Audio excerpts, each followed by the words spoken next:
Hey, I'm Diane.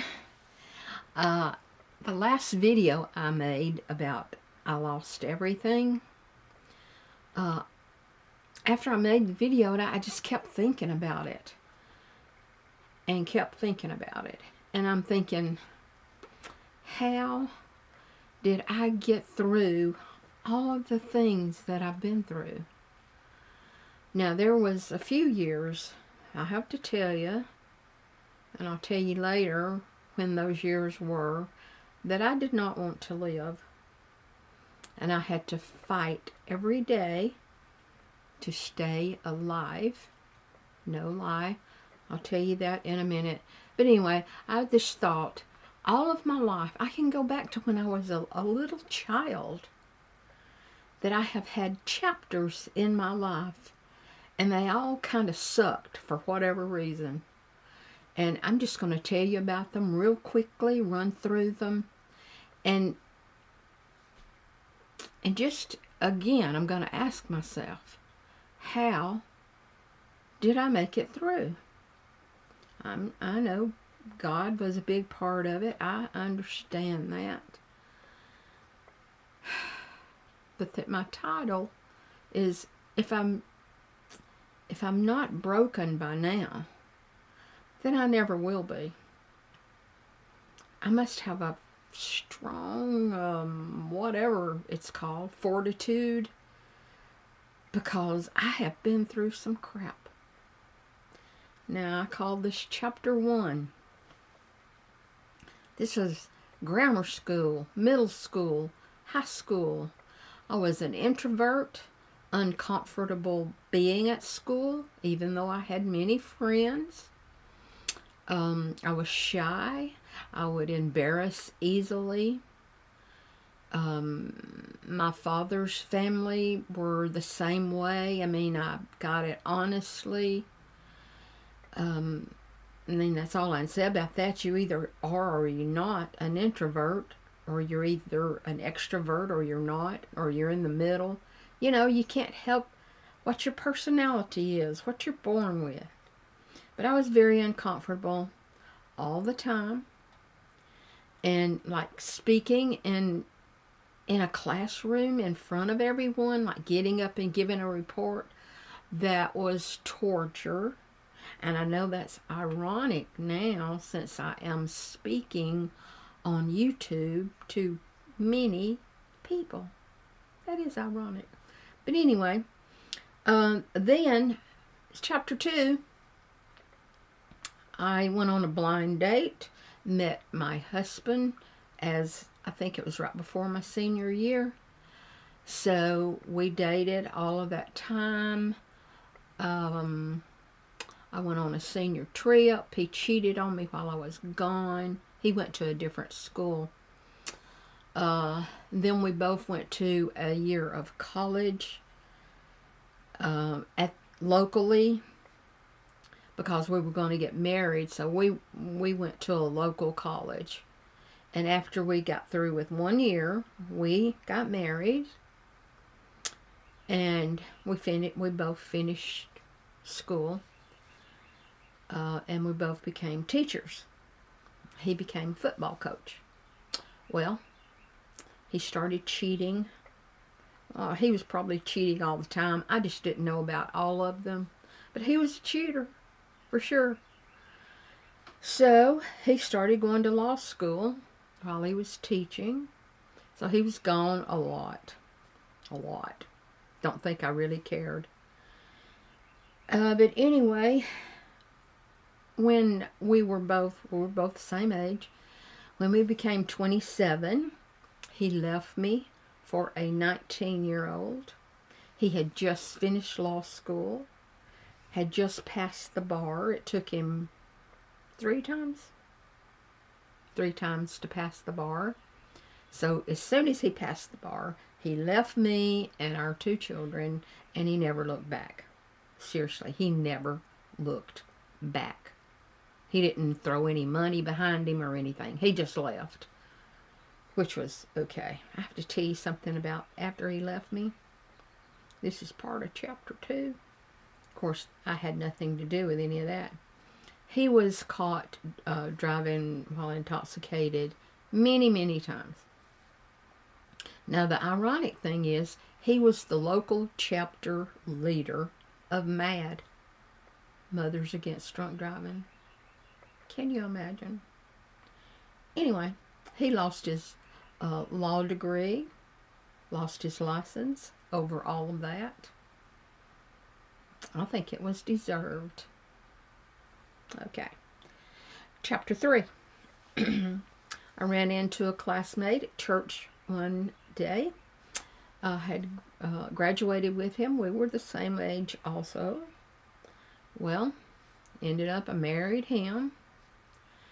Now, he came with a sister. I know that's strange, but she was with us all the time.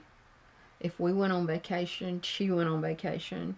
She came to our house Friday afternoon when she got off work, and she didn't leave until Sunday night at bedtime. Okay?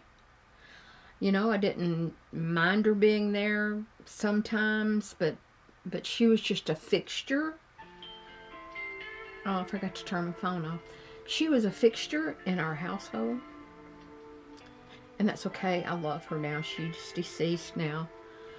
And she became a very wonderful person before she died. But however, I sidetracked a lot.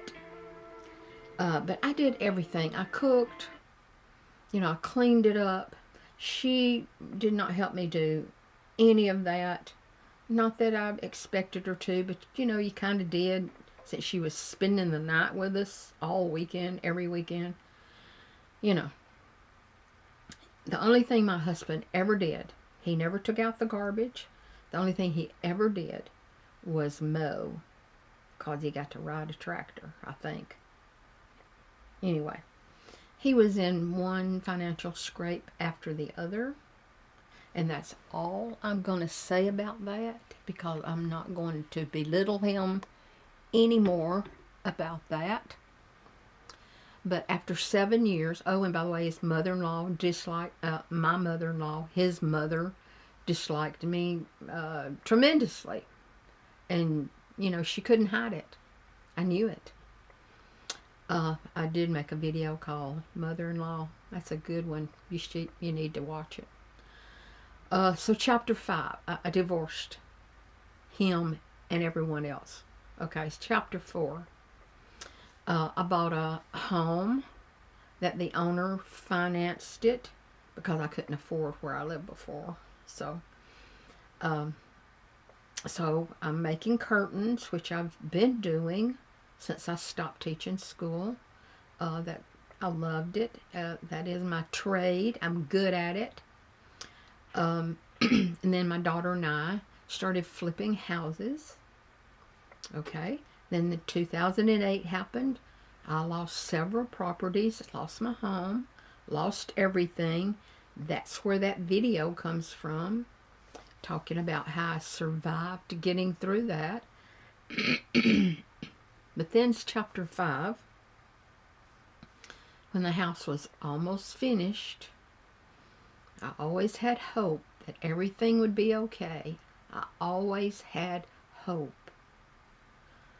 This is the worst chapter of my life. My grandson Kurt was killed by a drunk driver. And that changed the dynamic of my family. We were no longer a happy family. We didn't get together anymore. We couldn't stand the absence of him being there. Anyway, it was a horrible time. I'm sorry.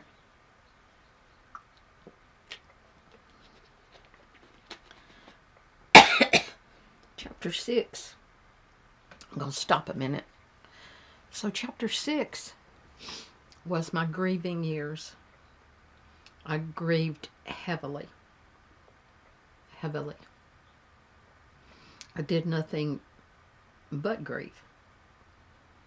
6 to 7 years.